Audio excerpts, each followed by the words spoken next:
E os discípulos ficaram orando, orando e orando. Aí o Espírito Santo veio sobre eles. E a vida deles foi transformada de uma outra forma. Aquele medo que eles tinham, acabou o medo. Sabe, aquele temor que eles tinham de ser preso, de morrer, acabou tudo isso daí. O medo da perseguição também acabou. Tudo isso daí acabou. No momento que o Espírito Santo veio sobre ele. Por quê? Gente, o Espírito Santo é poder. Sabe? Quer sentir o poder de Deus? Busque mesmo a força do Espírito Santo, que é ele que vai assim mudar a sua própria vida, para que você possa estar assim, levando essa palavra. E a igreja, ela foi crescendo. Os discípulos saíram, falando na nossa linguagem, né, com todo o gás, né, saíram assim, cheio do Espírito, e levando a palavra. E as pessoas foram se convertendo. E no livro de Atos dos Apóstolos mostra assim que a igreja ela cresceu muito rápido mesmo. E diz assim que não havia necessitados no meio da igreja. Sabe por quê? Porque o amor de Cristo estava derramado sobre a igreja. Então, se alguém está necessitado, quem aqui pode ver seu irmão necessitado e deixar? Bem, se a pessoa tem o amor de Cristo no coração, não vai deixar. Mas as pessoas estavam vendo o que a igreja estava fazendo. Ela estava vendo que a igreja cuidava dos órfãos, das viúvas. A igreja caiu na graça do povo, ou seja, o povo gostava. Teve o respeito, encontrou lugar de respeito. Só que nesse período, o que acontece? A igreja ela vai crescendo, ela vai ficando um pouco mais difícil de se administrar. Então vamos ler agora, passa fazendo favor, Sandro. No livro de... Não, o outro, depois nós vamos voltar aí. Atos, capítulo 6, verso 1 a 3. Vamos ler. Atos dos Apóstolos.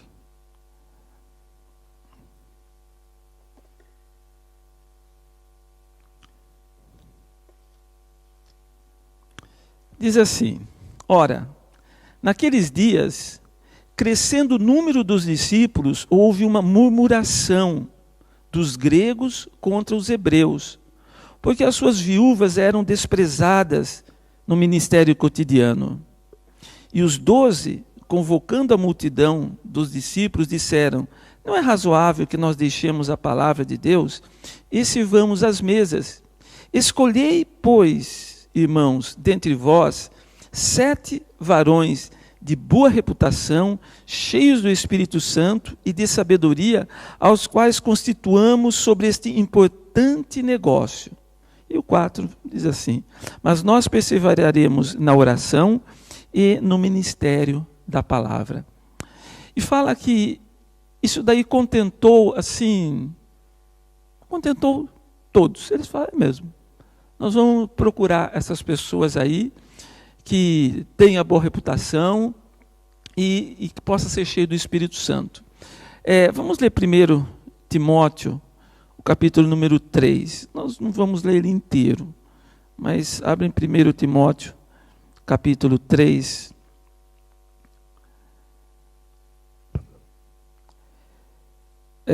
Fala o quê? Que esses que foram escolhidos, eles tinham que ter uma boa reputação.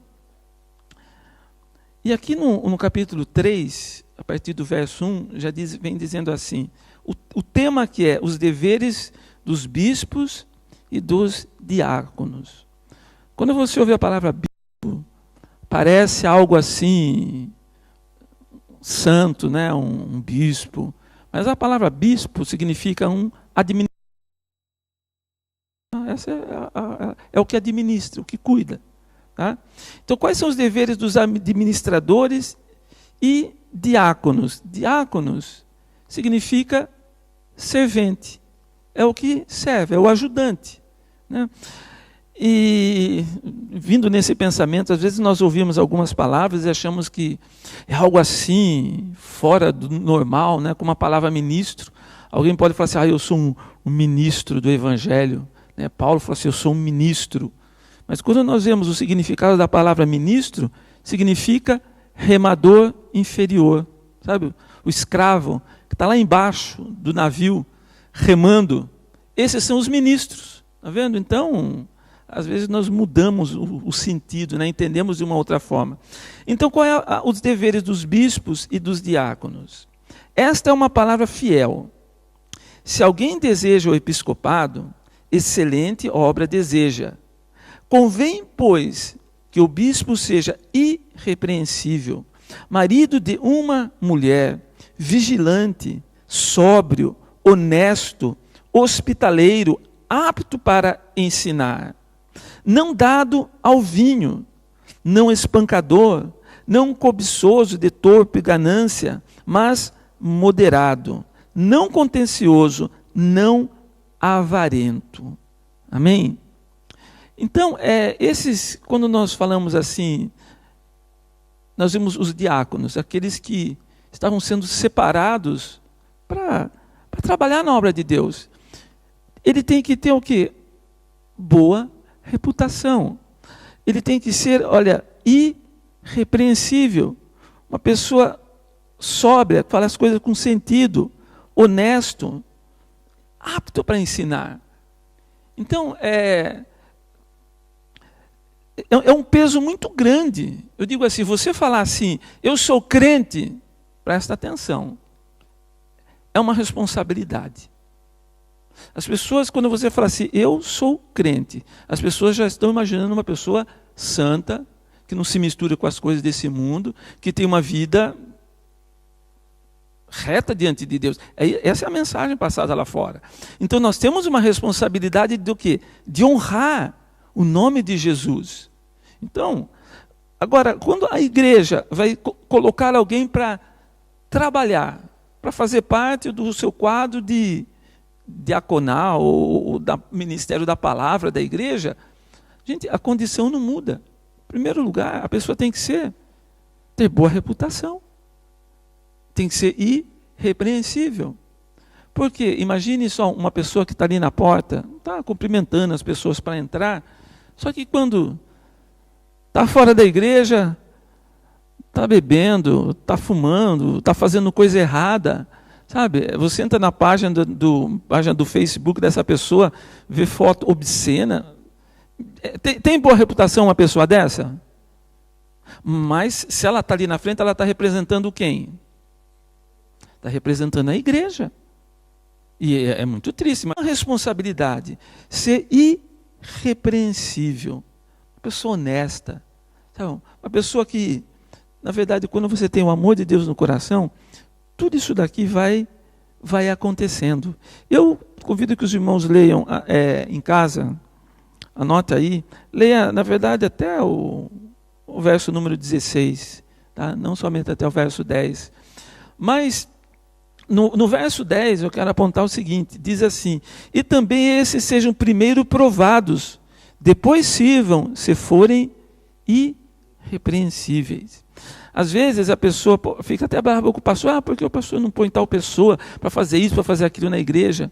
Sabe por quê? Porque é uma responsabilidade muito grande. Eu não sei se a pessoa vai permanecer, eu não conheço. Gente, eu dou graças a Deus, não tem uma revelação que Deus vai revelando, primeiramente provado, para que depois sirva, se permanecer fiéis. Às vezes, o provado, e às vezes nós vemos que a pessoa não está dando conta de fazer aquilo. Então, peraí, deixa eu procurar algo que essa pessoa possa cumprir. Então sempre vai existir um período de prova na nossa vida, na escola, no trabalho, nós sempre temos um teste, não é isso? E na igreja não é diferente. Então nós vemos o quê? Serventes. Quando nós falamos de diácono, nós estamos falando de serventes, auxiliares e ajudantes. Tem que ter boa reputação, ser cheio do Espírito Santo. Né? cheio de sabedoria. Agora, quando fala ser cheio do Espírito Santo, vamos ler Efésios, o capítulo 5. Só voltar um pouquinho aí. Você vai ter Efésios, capítulo 5.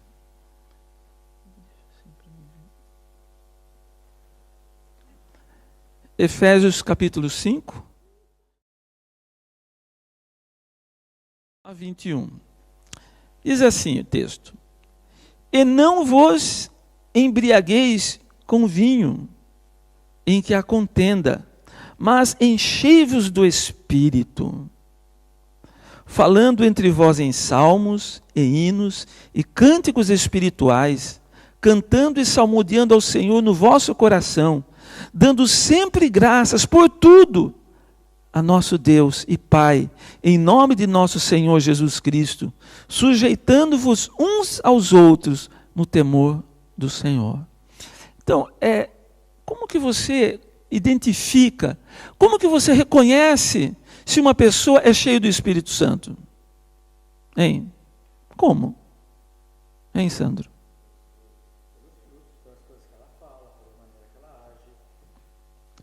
Como nós vemos aqui, olha, quem é cheio do Espírito Santo, olha, quem é cheio do Espírito Santo, fala como? Em salmos. Como que é falar em salmos?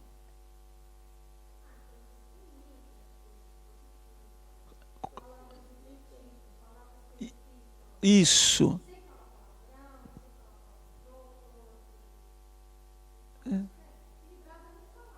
Exato. Então, uma pessoa que é cheia do Espírito Santo,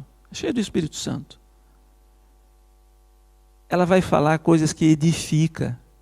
Às vezes está uma roda de conversa, o pessoal só contando derrota, só contando problema, só falando mal, não vai dar, não tem jeito. Você é cheio do Espírito Santo? Espera aí. A palavra de Deus diz, pronto, aí você começa. Tudo é possível que crê. Há esperança para o coração ferido, há esperança para aquela árvore que cortada, você acha que não vai dar mais fruto, mas ao cheiro das águas vai brotar, vai multiplicar. Gente, você vai ter palavras positivas. Isso é uma pessoa cheia do Espírito Santo. Fala coisa que edifica. Está vendo? E antes ele fala assim, não vos embriagueis com vinho, que há contenda. Mas, o que é melhor? Você chegar, tomar vinho, você vai, quando você toma muito álcool, o que acontece com a sua mente? Começa a falar o quê? O que não deve. Né? Agora, se você for cheio do Espírito, olha a mexer na boca também. Em vez de você encher de álcool, se encher do Espírito, o que vai sair da sua boca? Ó, é como eu vi um pastor dizer o seguinte, aliás foi o Jimmy Swaggart, ele disse assim que, realmente, então você faz o seguinte, pegue a água, ore sobre ela e peça para Deus transformar em vinho, e se Ele transformar, você bebe. Pronto. Pronto. Isso, exatamente. E as pessoas, às vezes, precisa embriagar-se para ficar alegre, mas espera aí, eu perco o controle.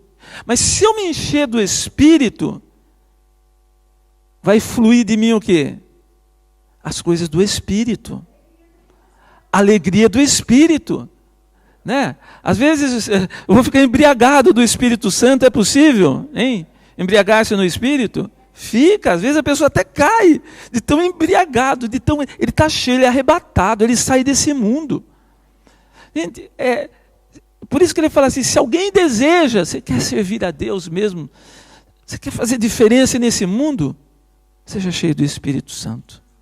Sabe? E para que eu possa ser cheio do Espírito Santo, eu preciso orar, meditar na palavra, buscar, é uma busca. Gente, quem consegue dar aquilo que não tem? Hein? É possível? Se eu não tenho a palavra de Deus na minha vida, e alguém precisa dessa palavra, eu vou fazer o quê? Eu vou falar o seguinte, faz o seguinte, entra no YouTube, entra no site da Igreja Batista, entra no site da igreja, tá? E vai ter Mas quando você está cheio do Espírito, você vai começar a contar o quê? Aquilo que Deus fez na sua vida. Aquilo que Ele fez na sua vida. É isso que vai acontecer. É isso que vai acontecer. Então, olha só. Como nós vemos aqui, além de você falar coisa que edifica, diz assim, dando sempre graças a Deus. Gente, quem é cheio do Espírito, não murmura. Você quer conhecer uma pessoa que está na carne, ou às vezes já está até no osso, é quando ela só vive reclamando. Tudo está ruim, nada está bom. A crise na Ásia, a crise na Europa, a crise no Brasil, o roubo, o assalto. Gente, a pessoa só vê problema, não vai dar. E essa situação...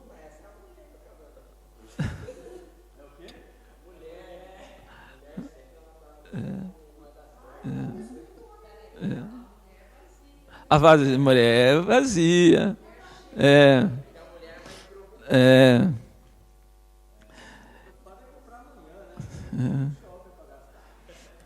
Então nós temos aqui isso. Quando eu sou cheio do Espírito Santo, eu vou dar graças a Deus por tudo. Significa, sabe, Raquel, aquilo que não deu certo lá no apartamento. Oh, glória. Aleluias. Deus tem um propósito em todas as coisas. Gente, eu vou ver coisas que ninguém vê. Porque o Espírito Santo tem... Deus não nos desampara. Ele fala assim, não vos deixarei, não vos desampararei. Agora, se eu estou cheio do Espírito Santo, eu vou a tudo. Eu vou dar graças a Deus. Fala assim, quando eu estou cheio do Espírito Santo, falar com salmos e cânticos espirituais, cantando e salmodiando todo o tempo. Gente, quem está cheio do Espírito Santo, gente, é um perigo que acontece também nos dias de hoje. É muito comum a pessoa pôr um louvor para ouvir. É uma coisa. Mas você começar a louvar a Deus é diferente. Tá? Você pode ouvir a música que for. Você pode até falar, que bênção. Aquelas palavras estão falando comigo. Mas você não está adorando ao Senhor. Agora, comece, às vezes, junto com aquela música ali, você, no seu coração, você começa a falar também. Você começa a louvar, você começa a adorar a Deus. Fala que você vai adorar a Deus, olha, cantando e salmodiando ao Senhor no vosso coração. Você está ali, ó Senhor, eu te amo, Senhor, te adoro o tempo todo. E mais uma outra característica de uma pessoa que é cheia do Espírito Santo, sujeitando-vos uns aos outros no temor do Senhor. Isso aqui é fácil, sujeitar-se, não é?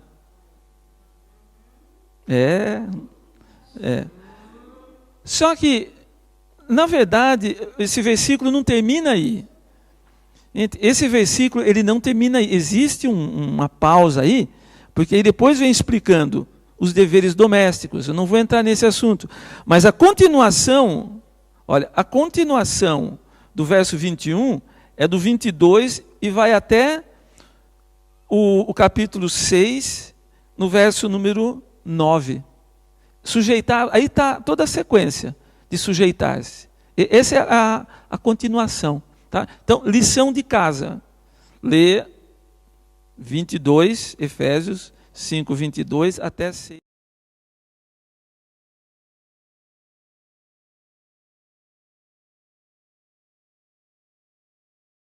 Um pouquinho o slide agora.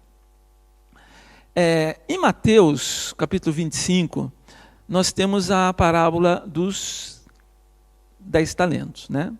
Não vamos ler, mas os irmãos conhecem a história.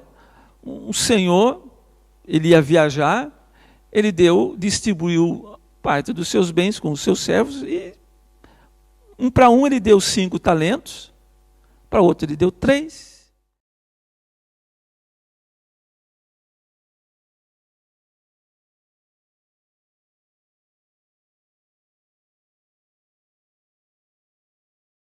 Quando ele ia voltar. Ele voltou para fazer um acerto de conta. Vamos abrir a Bíblia lá. Acho que vocês já abriram, não abri a minha ainda. Então, quando ele chega e ele vai fazer um acerto de contas.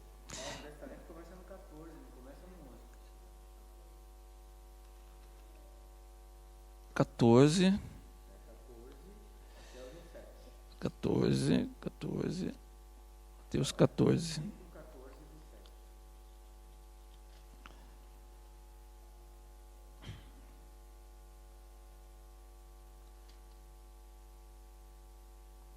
Gente, eu perdi o meu.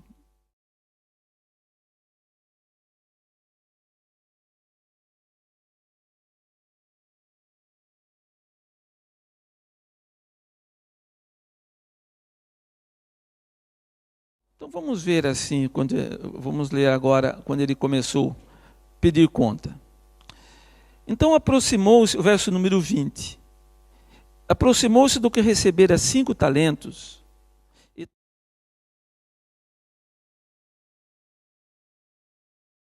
Eis aqui outros 5 talentos.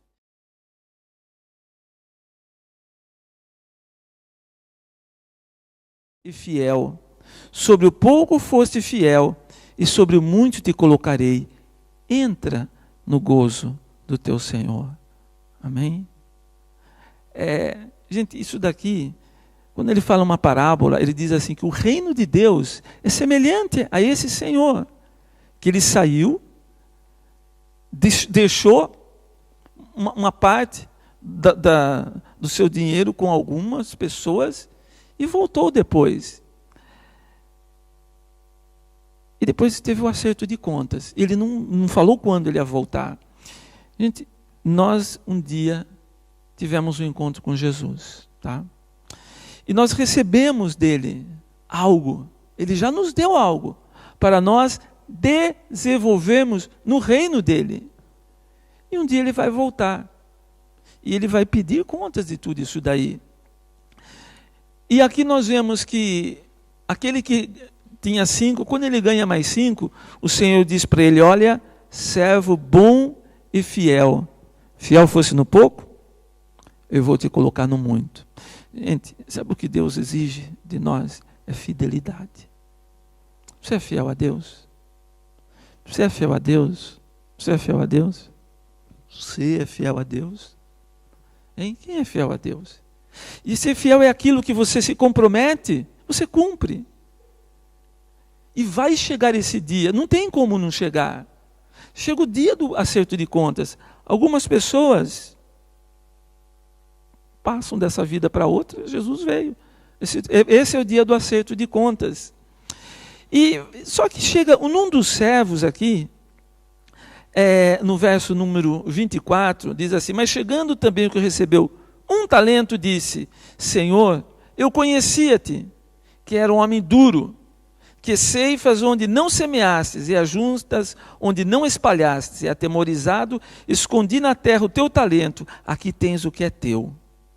Respondendo-lhe, o seu senhor lhe disse: mau e negligente servo, sabes que ceifo onde não semeei e ajunto onde não espalhei. Devias então ter dado o meu dinheiro aos banqueiros, e quando eu viesse, receberia o meu com juros. Tirai-lhe, pois, o talento e dai-o ao que tem 10 talentos, porque qualquer que tiver será dado e terá em abundância, mas o que não tiver até o que tem, ser-lhe-á tirado. Lançai, pois, o servo inútil nas trevas exteriores, ali haverá pranto e ranger de dentes. Gente, eu ouço, às vezes, pessoas dizendo assim, mas Deus é amor, Deus entende, Deus não vai fazer isso. Então por que Jesus escreve isso aqui? Ele fala e os discípulos escrevem. É brincadeira, será que é piada isso daqui? Hein? Não é. Isso é coisa séria. Porque na volta de Cristo, o que vai acontecer? Vai ser o pedido de conta. O pedido de conta vai ser feito. E o que nós vamos fazer? O que nós vamos apresentar a Deus? Hein? Olha a palavra, servo mau e negligente. E Provérbios, vamos ler. Provérbios 9:10. O que diz? Se alguém achou, pode ler. Provérbios 9, 10. Eu repito aqui, é 2 versículos, é uma linha só.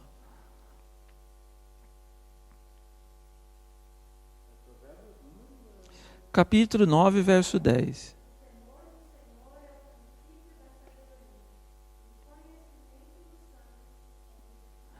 O temor do Senhor é o princípio da sabedoria.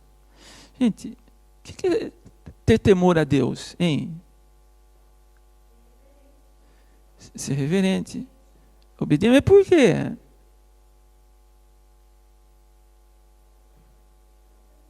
Mas por que convém? Por que as pessoas temem o rei? Por que as pessoas temem o governador? Por que as pessoas têm esse respeito por essas pessoas?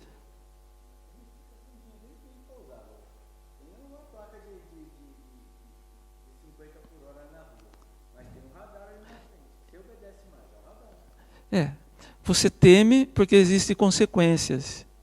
Tá?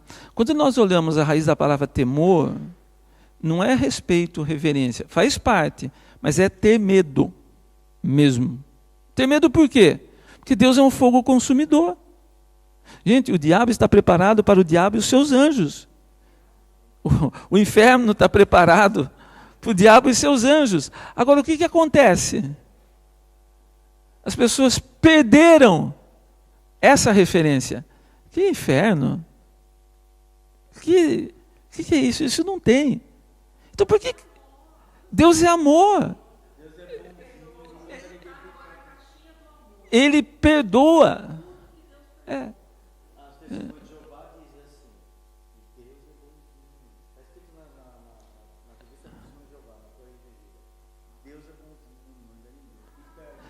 Então, mas a questão é o seguinte, a palavra de Deus aqui diz assim que lançai, pois, o servo inútil nas trevas exteriores.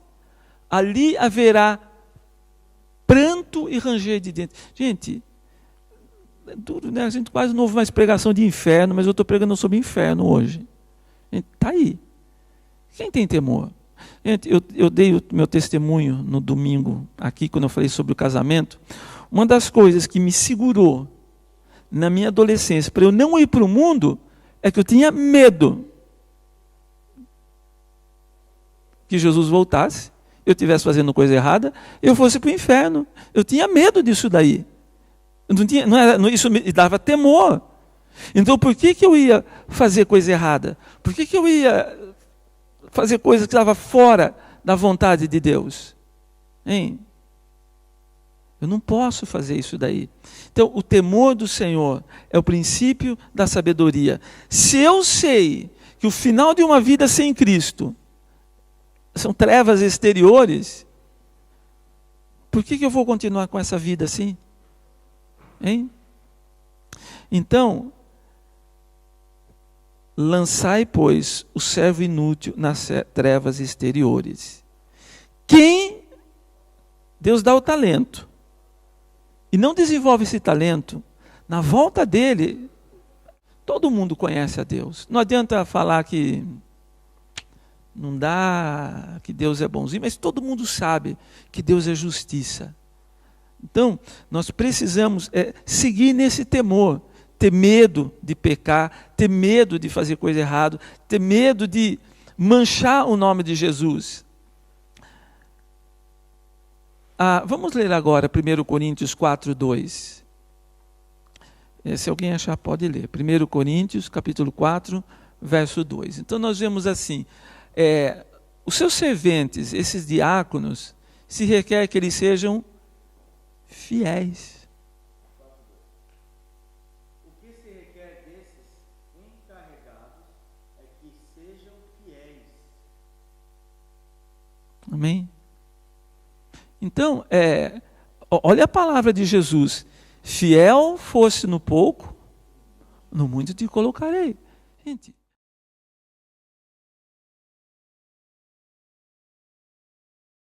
eu fiz um propósito, o dia que eu aceitei Jesus como meu Salvador, a cada Santa Ceia, Senhor, eu não quero pecar, eu não quero fazer, Senhor, eu quero ser fiel a Ti. Imagine você, está casado, e todo dia o seu cônjuge, hoje eu pequei, saí com não sei com quem aí, como que você vai se sentir? Hã? E Deus? Como que Deus se sente? Ele tem ciúmes, sabe? Ele é Deus zeloso. Então, se ele é Deus zeloso, eu tenho que ter cuidado, sabe? Eu tenho que ter cuidado com o que eu falo, com o que eu faço. Bem, nós estamos aqui porque o que eu pedi hoje é que as pessoas que querem trabalhar na igreja, ter uma ocupação, ser um servente, pudesse vir hoje, para nós dividirmos algumas tarefas. Mas é muito importante que esse conceito de, sabe, uma vida irrepreensível precisa acontecer. Tá? Vai no último slide, fazendo um favor, Sandro. Isso, esse daí. Eu deixo uma lição de casa.